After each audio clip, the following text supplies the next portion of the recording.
नमस्ते छात्रों, शुभ प्रभात। हिंदी की तासिका में आपका फिर से स्वागत है। देखिए छात्रों, पिछली तासिका में हम आदर्श बदला इस कहानी का अध्ययन कर रहे हैं। इसमें हमने पहले देखा कि प्रभात का वातावरण कैसा था। प्रभात के वातावरण में साधुओं की मंडली किस प्रकार शहर में उपस्थित होती है। वह गाना गाते हुए शहर में उपस्थित होती है, दाखिल होती है और वहाँ के तानसेन के कानून के वजह से उन साधु की मंडली या साधु के लोगों को मृत्युदंड की सज़ा होती है। उसमें से ही एक है, मतलब यहाँ पर बैजू के बाबा, उनको भी मृत्युदंड की सज़ा हो गई है। वह किस प्रकार विलाप करता है, रोता है और अचानक वहाँ पर हरिदास नामक महाराज उपस्थित होते हैं जो उसको सहारा देते हैं। उस रोते हुए बच्चे को वह शांत करते हैं और वह बैजू को आश्वासन देते हैं कि मैं तुझे पिता की मौत का बदला लेने के लिए हथियार दूंगा। और उसमें से उन्होंने शर्त भी रखी है हरिदास जी ने बैजू के लिए कि उसके लिए तुझे क्या करना पड़ेगा, 12 बरस तपस्या करनी होगी, कठोर तपस्या, भयंकर तपस्या।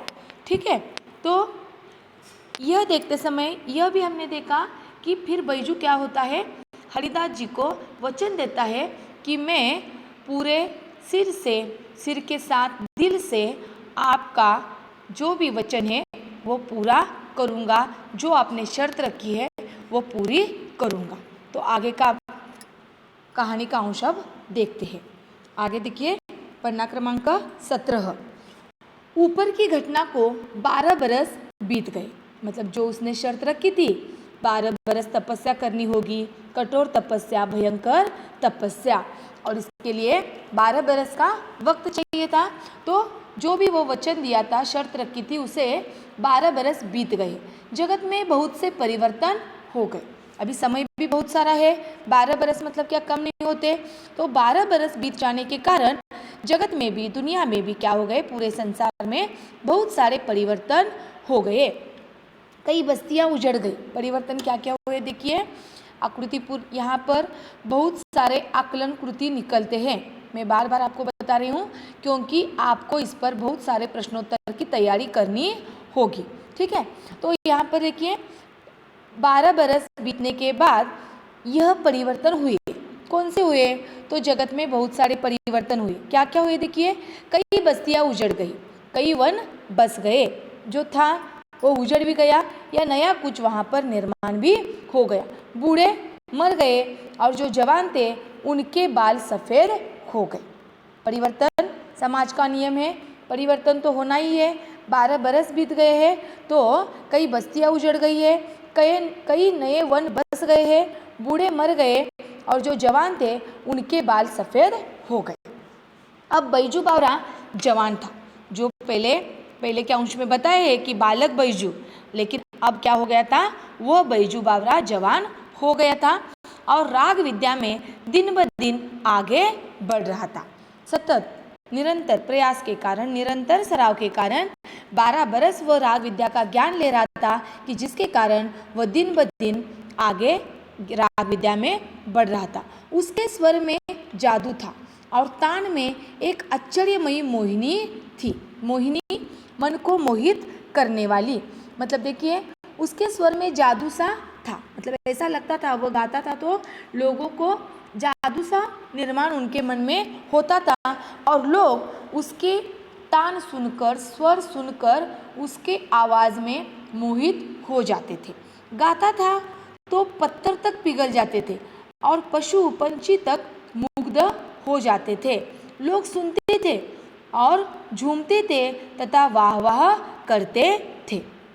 मतलब देखिए स्वर में क्या था, उसके जादू था और उसके जो तान में जो वो बजाता था राग विद्या, उस तान में एक आश्चर्य निर्माण करने वाली, मन को मोहित करने वाली सुरमयी तान वो बजाता था। गाता था तो ऐसा लगता था, मतलब पत्थर तक पिघल जाते थे, इतनी स्वर में उसकी जादू थी और गाने में भी क्या था, आश्चर्यमयी मोहिनी थी। पशु पंछी तक मुग्ध हो जाते थे, लोग सुनते थे, झूमते थे तथा वाह वाह करते थे। इतना मतलब सबके मन को वह आनंद निर्माण करा देता था। हवा रुक जाती थी, एक समय बंद जाता था। हवा भी रुक जाती थी और एक समय ऐसा रुक जाता था वहाँ पर ही कि वह सुनने के लिए समय भी क्या हो जाता था, रुक जाता था। ऐसा इतना सुंदर वह राग विद्या में माहिर हो गया। एक दिन हरिदास ने हंसकर कहा, वत्स, मेरे पास जो कुछ था वह मैंने तुझे दे डाला। मतलब देखो कि वह कहता है, हरिदास जी बैजू को कहते हैं, हे पुत्र अथवा हे वत्स, मेरे पास जो कुछ ज्ञान था वह मैंने तुझे दे डाला है। अब तू पूर्ण गंधर्व हो गया है। उस राग विद्या में तू अब माहिर हो गया है, पंडित गंधर्व बन गया है। अब मेरे पास और कुछ नहीं जो तुझे दूँ। मतलब पूरा ज्ञान, पूरी विद्या उन्होंने क्या किया, गुरु के नाते उस शिष्य को, बैजू को दे डाली है।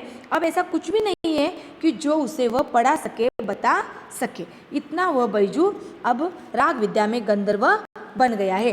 बैजू हाथ बांधकर खड़ा हो गया। कृतज्ञता का भाव आंसुओं के रूप में बह निकला। कृतज्ञता का, आभार का भाव, उसके प्रति आदर का भाव आंसुओं के रूप में बैजू के आंखों से बह निकला। चरणों पर सिर रखकर बोला, महाराज आपका उपकार जन्म भर सिर से न उतरेगा। मतलब देखिए बैजू ऐसा हरिदास जी जब कहते हैं कि मेरे पास जो भी था अब मैंने तुझे दे डाला है, अब मेरे पास कुछ भी नहीं है कि जो मैं तुझे दे सकूं। अब तू अच्छी तरीके से पूर्ण रूप से राग विद्या में गंधर्व बन गया है।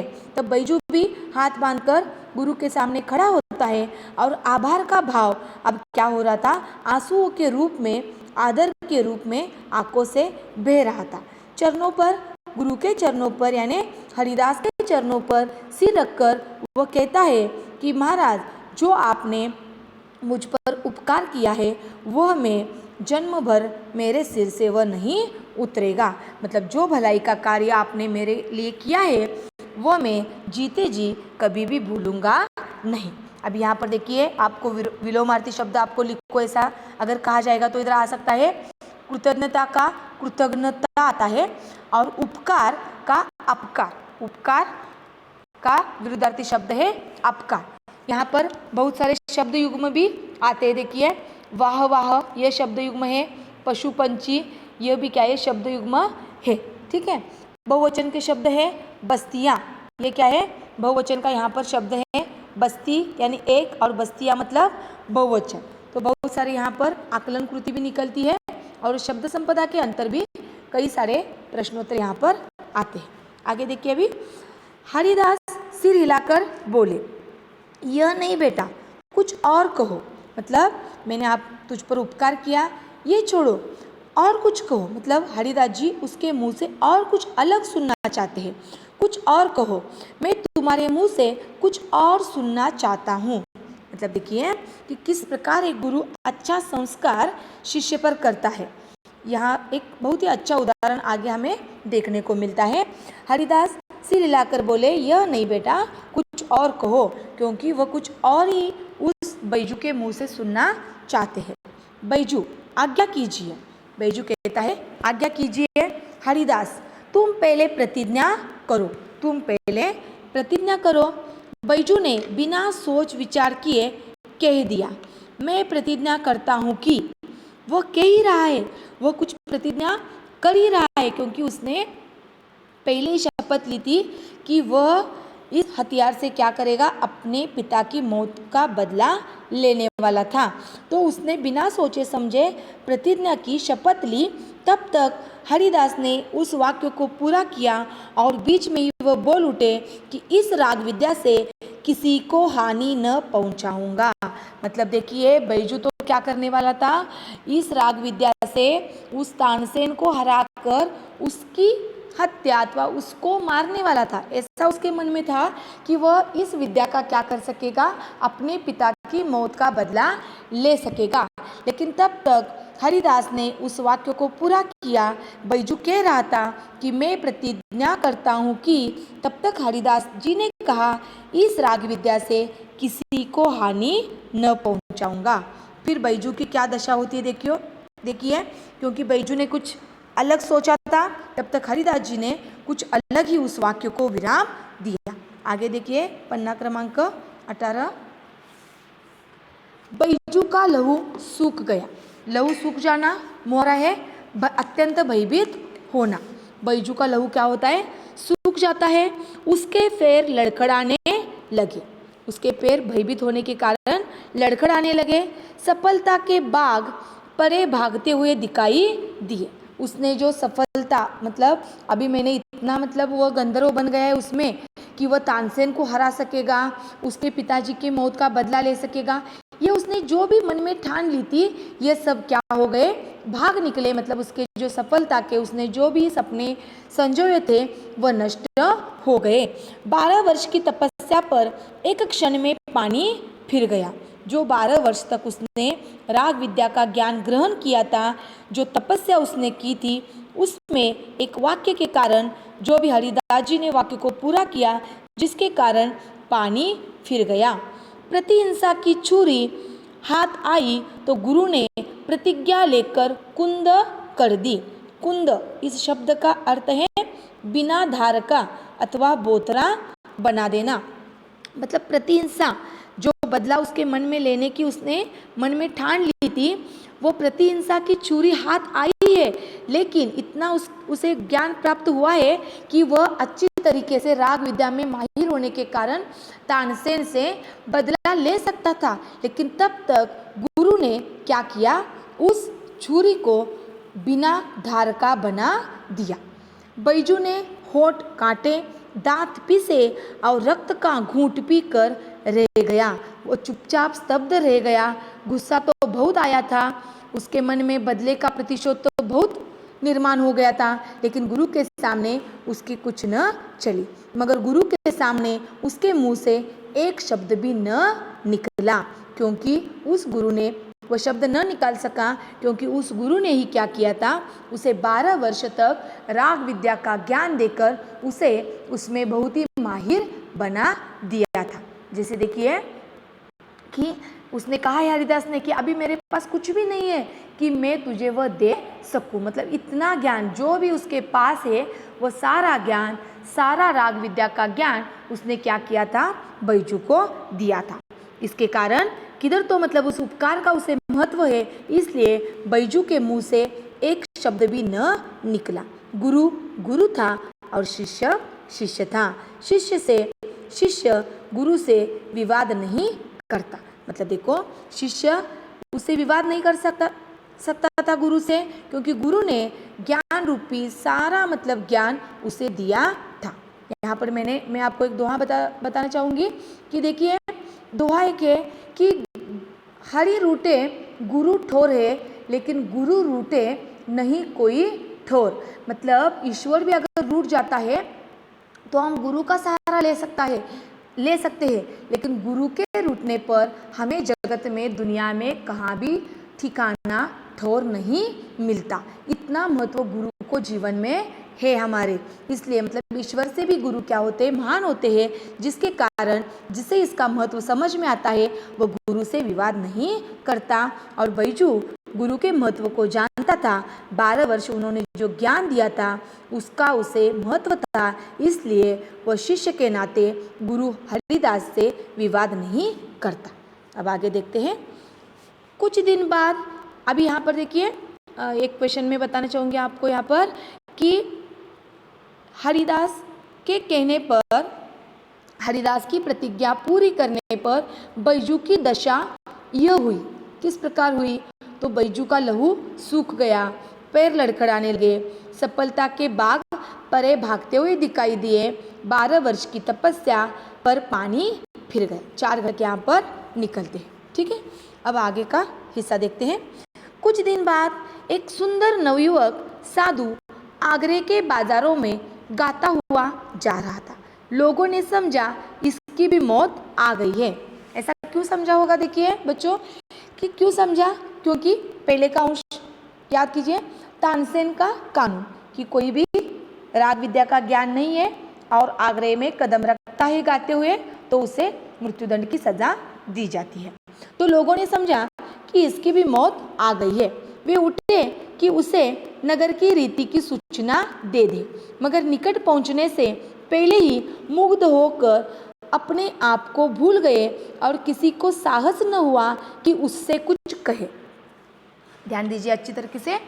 कुछ दिन बाद क्या होता है, एक सुंदर नवयुवक साधु आगरे के बाजारों में गाता हुआ जा रहा था। ठीक है, पहले जैसे साधुओं की मंडली गाना गाते हुए आगरे में दाखिल होती है, वैसे ही कुछ दिन बाद एक सुंदर नवयुवक साधु आगरे के बाजारों में शहर में दाखिल होता है गाना गाता हुआ। लोगों को लगता है, लोग समझते हैं कि इसकी भी क्या हो गई, अभी मौत नजदीक आ गई है शायद, क्योंकि तानसेन का कानून वैसा था। वे उठे, कौन? लोग उठते हैं कि नगर की जो रीति है, नगर का जो नियम है, उसकी सूचना वह क्या करे, उस व्यक्ति को, उस नवयुवक को, सुंदर नवयुवक साधु को दे। लेकिन निकट पहुंचने से पहले ही मुग्ध होकर वो क्या कर बैठे, अपने आप को भूल गए। किसी को साहस न हुआ कि उससे कुछ कहे। उससे मतलब किसे? उस नवयुवक साधु से कुछ कहे।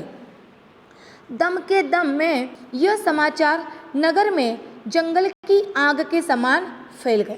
जंगल में जिस प्रकार आग लगती है, उस प्रकार एकदम अचानक क्या हो गया, यह समाचार नगर में फैल गया। किसकी भांति? जंगल में लगने वाले आग के समान फैल गया कि एक साधु रागी आया है जो बाजारों में गा रहा है। राग विद्या का पंडित, राग विद्या में माहिर ऐसा रागी यहाँ पर आया है कि जो बाजारों में गा रहा है। सिपाहियों ने हथकड़ियाँ संभाली और पकड़ने के लिए साधु की ओर दौड़े, परंतु पास आना था कि रंग पलट गया।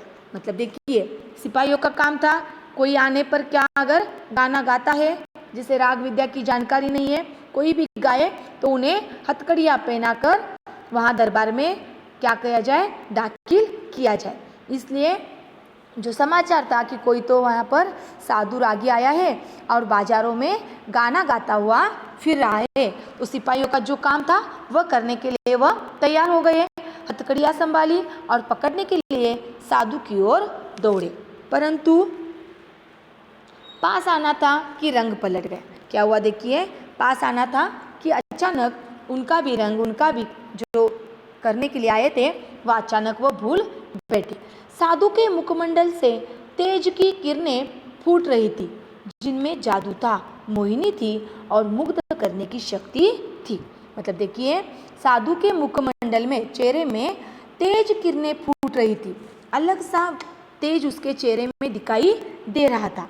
इतना तेज था कि जादू सा दिखाई दे रहा था, मोहित करने वाली मोहिनी थी, मुग्ध करने की उसके चेहरे में शक्ति थी।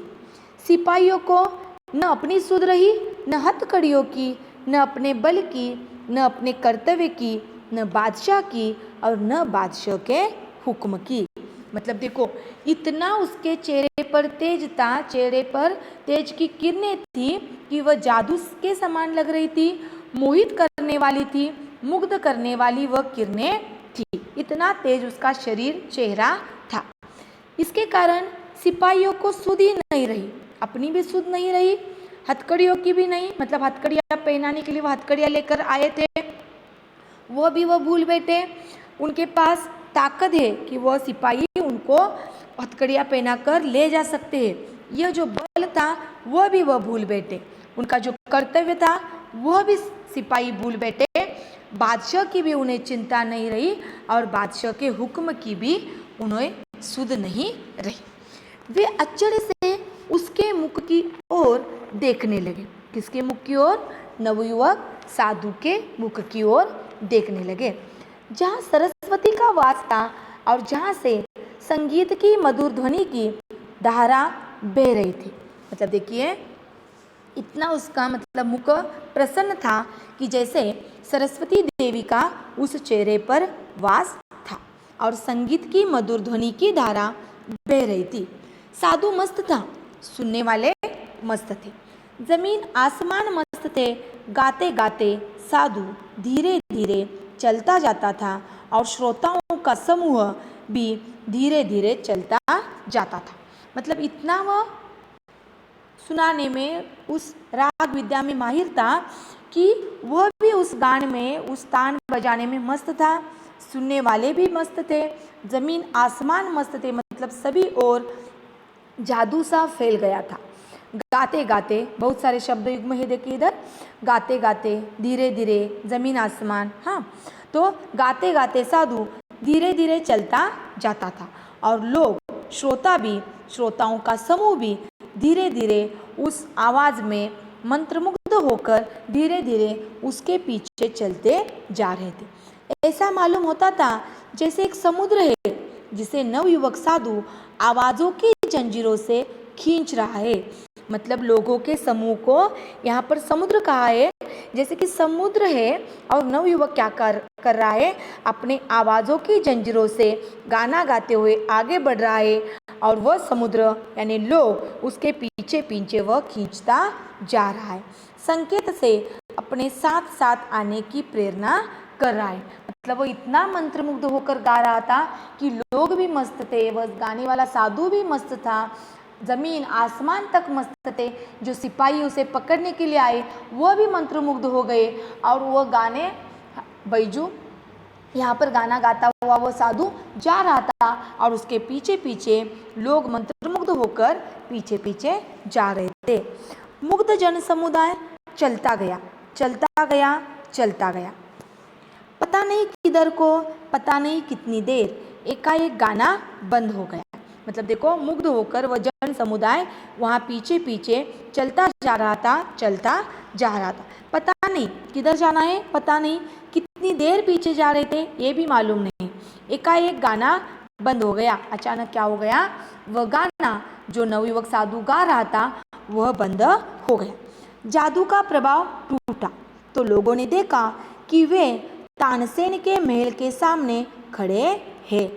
उन्होंने दुख और पश्चाताप से हाथ मले और सोचा, यह हम कहाँ आ गए। मतलब देखो, जन समुदाय पीछे पीछे चलता गया, किधर जाना था, कितनी देर गया, किसको भी सूझी नहीं। एकाएक गाना बंद हो गया। तब लोगों ने देखा तो वह तानसेन के महल के सामने खड़े थे। उनको दुख भी हुआ और पश्चाताप भी हुआ और वह हाथ मलने लगे कि हम कहाँ आ बैठे। साधु अज्ञान में ही मौत के द्वार पर आ पहुंचा था। भोली भाली चिड़िया अपने आप अजगर के मुंह में आ फंसी थी और अजगर के दिल में जरा भी दया न थी।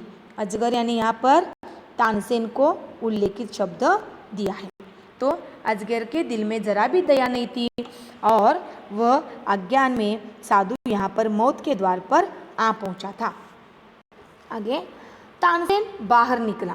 वहाँ लोगों को देखकर वह हैरान हुआ, आश्चर्यचकित हो गया। फिर सब कुछ समझकर नवयुवक से बोला, तो शायद आपके सिर पर मौत सवार थे। उसे फिर वह तानसेन वहाँ से बाहर आता है महल से और लोगों को देखकर हैरान होता है। फिर समझ जाता है कि नवयुवक गाना गाता हुआ यहाँ पर आ गया है शायद, और शायद इसकी भी मौत अभी नज़दीक आ गई है। नवयुवक साधु मुस्कुराया। मतलब तानसेन जब कहता है कि आपके भी सिर पर मौत सवार है, यानी कि तुम्हारी भी मौत नज़दीक आई है शायद, इसलिए तू गाने का तूने दुस्साहस किया है। तब नवयुवक मुस्कुराता है, जी हाँ, मैं आपके साथ गान विद्या पर चर्चा करना चाहता हूँ। तानसेन ने बेपरवाही से उत्तर दिया। उसे कुछ भी परवाह नहीं थी, क्योंकि वह खुद को ही क्या समझता था, राग विद्या में माहिर गंधर्व समझता था। इसलिए वह कहता है, अच्छा, मगर आप नियम जानते हैं ना, नियम कड़ा है और मेरे दिल में दया नहीं है। मेरी आंखें दूसरों की मौत को देखने के लिए हर समय तैयार है। हाँ, तो तानसेन ने भी बेपरवाही से बिना कुछ सोचे समझे उत्तर दिया, ठीक है, मैं आपके साथ गान विद्या पर चर्चा करूँगा, लेकिन आप नियम जानते हैं क्या? नियम बहुत ही कड़ा है, कड़क नियम है कि और इस नियम में कुछ भी बदलाव नहीं होगा और मेरे दिल में दया भी नहीं है। मेरी आंखें दूसरों की मौत देखने के लिए हर समय तैयार रहती है। तब नवयुवक कहता है, और मेरे दिल में जीवन का मोह नहीं है। आप मतलब तानसेन अगर किसी को मारने के लिए तैयार है तो नवयुवक कहता है, मुझे भी क्या जीने में इतना अच्छा आनंद नहीं है, मैं मरने के लिए हर समय तैयार हूँ। मतलब इतना वह मौत को तुच्छ मानता है कि मैं भी मरने के लिए हर समय तैयार हूँ। देखते हैं आगे क्या होता है। इसलिए उसका भी दिल कहता है कि मुझे भी जीवन के प्रति मोह नहीं है, मैं भी मरने के लिए हर समय तैयार हूँ। इतना जोश, इतना जज्बा उस नवयुवक में दिखाई देता है। आगे इसी समय सिपाहियों को अपने हथकड़ियों का ध्यान आया। मतलब देखिए, इतना मंत्रमुग्ध सिपाही हो गए थे, हथकड़ियाँ तो लेकर गए थे किसको, उस नवयुवक गाने वाले साधु को पहनाने के लिए, लेकिन हथकड़ियाँ हाथ में डालने का भी उनको ध्यान नहीं रहा था। झंकारते हुए आगे बढ़े और उन्होंने नवयुवक साधु के हाथों में हथकड़ियाँ पहना दी। हथकड़ी बहुवचन हथकड़ियाँ, मतलब जो हथकड़ियाँ पहनाना वो भूल गए थे। उस नवयुवक साधु के गाने की आवाज़ सुनकर उसका उन सिपाहियों को ध्यान आया और उन्होंने क्या किया, नवयुवक साधु के हाथों में हथकड़ियाँ पहना दी। भक्ति का प्रभाव टूट गया, श्रद्धा के भाव पकड़े जाने के भय से उड़ गए और लोग इधर उधर भागने लगे। जो भक्तिमय मंत्रमुग्ध होकर वो यहाँ तक लोग आए थे अथवा सिपाही आए थे, वो प्रभाव अभी नष्ट हो गया। श्रद्धा के भाव, उस गाने के प्रति, संगीत के प्रति श्रद्धा के जो भाव थे वह पकड़े जाने के भय से लोगों के मन से उड़ गए और लोग इधर उधर भागने लगे। सिपाही कोड़े बरसाने लगे। चाबुक के वार, कोड़े यानी चाबुक का वार सिपाही लोगों पर बरसाने लगे। लोगों के तितर बितर हो जाने के बाद नवयुवक साधु को दरबार की ओर ले चले। सिपाही भी क्या करने लगे, जो जन समुदाय वहाँ इकट्ठा हुआ था उन पर सिपाही कोड़े बरसाने लगे। लोग डर के मारे इधर उधर भागने लगे और लोग तितर बितर हो जाने के बाद नवयुवक साधु को दरबार की ओर ले जाया गया। दरबार की ओर से शर्तें सुनाई गई। शर्तें यह सुनाई गई कि कल प्रातःकाल नगर के बाहर वन में तुम दोनों का गान युद्ध होगा। अगर तुम हार गए तो तुम्हें मार डालने तक का तानसेन को पूर्ण अधिकार होगा, और अगर तुमने उसे हरा दिया तो उसका जीवन तुम्हारे हाथ में होगा। मतलब देखो, नवयुवक को दरबार में ले जाया गया और फिर वहाँ शर्त सुनाई गई कि कल सुबह प्रातःकाल समय क्या होगा, नगर के बाहर वन में तुम दोनों का गान युद्ध होगा, राग विद्या का युद्ध होगा। तुम अगर हार गए तो तुम्हें मार डालने का अधिकार किसे है, पूरा अधिकार तानसेन को होगा, क्योंकि वहाँ पर वह कानूनी था, तानसेन ने बनाया हुआ। और अगर तुमने उसे हरा दिया, किसे, तानसेन को, तो उसका जीवन तुम्हारे हाथ में होगा, तुम्हारे यानी उस नवयुवक के हाथ में होगा। नौजवान साधु ने शर्तें मंजूर कर ली। उस नवयुवक सुंदर साधु ने वो जो शर्तें रखी थी वह मंजूर कर ली। दरबार ने आज्ञा दी कि कल प्रातःकाल तक सिपाहियों की रक्षा में रहो। उस नवयुवक को सिपाहियों की रक्षा में देखरेख में रखा गया रात भर, और सिपाहियों की रक्षा में रहो ऐसी आज्ञा दरबार ने दी। यह नौजवान साधु बैजू बावरा था। मतलब जो पहले हमने देखा कि बालक जो बैजू था, वह यहाँ पर जो नवयुवक सुंदर साधु है वह मतलब कौन था, बैजू बावरा था, जो 12 वर्ष की भयंकर कठोर तपस्या के बाद वह क्या बना था, गंधर्व बना था, राग विद्या में माहिर बना था।